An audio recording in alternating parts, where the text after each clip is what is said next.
બનાસકાંઠાના ડીસાના બાયવાડા ગામની ઘટના સામે આવી છે કે જ્યાં નીલગાય દ્વારા હુમલો કરતા શંભુજી ઠાકોર નામના ખેડૂતનું મોત નીપજ્યું હતું।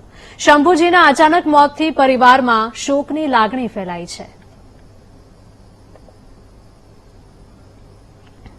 સંવાદદાતા રોહિત જોડાયા છે। રોહિત, જણાવશો કે આવી ઘટના જૂજ બનતી હોય છે। બનાસકાંઠાના ડીસાના બાયવાડા ગામની ઘટના છે કે જ્યાં નીલગાયે હુમલો કર્યો હતો અને ખેડૂતનું મૃત્યુ થઈ ગયું હતું।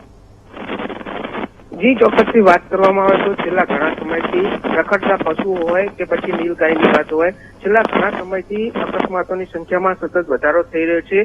ખાસ કરીને જે ગ્રામીણ વિસ્તારો છે ત્યાં નીલગાયના કારણે અવારનવાર અકસ્માતો સર્જાતા હોય છે, જેમાં અત્યાર સુધી બનાસકાંઠા જિલ્લામાં કેટલાય લોકો ઇજાગ્રસ્ત થયા છે તો કેટલાક લોકો મૃત્યુ પણ પામ્યા છે। ત્યારે આવી જ એક ઘટના ડીસાના બાયવાડા ગામમાં બની હતી, જેમાં નીલગાયના હુમલા કરતા એક ખેડૂતનું મોત નીપજ્યું હતું। આ સમગ્ર ઘટના જોઈએ તો ખેડૂત જયારે શૌચક્રિયા માટે બેઠો હતો તે સમયે જ નીલગાય હતી જેને ખેડૂત શંભુજી ઠાકોર પર હુમલો કર્યો હતો અને હુમલા દરમિયાન તેઓ ગંભીર રીતે ઇજાગ્રસ્ત થયા હતા। આ બનાવને લઈ આજુબાજુના લોકો દોડી આવ્યા હતા અને તાત્કાલિક જે ખેડૂત શંભુજી હતા તેમને સારવાર અર્થે હોસ્પિટલ ખસેડ્યા હતા, જ્યાં ફરજ પરના તબીબે શંભુજી ઠાકોરને મૃત જાહેર કર્યા હતા।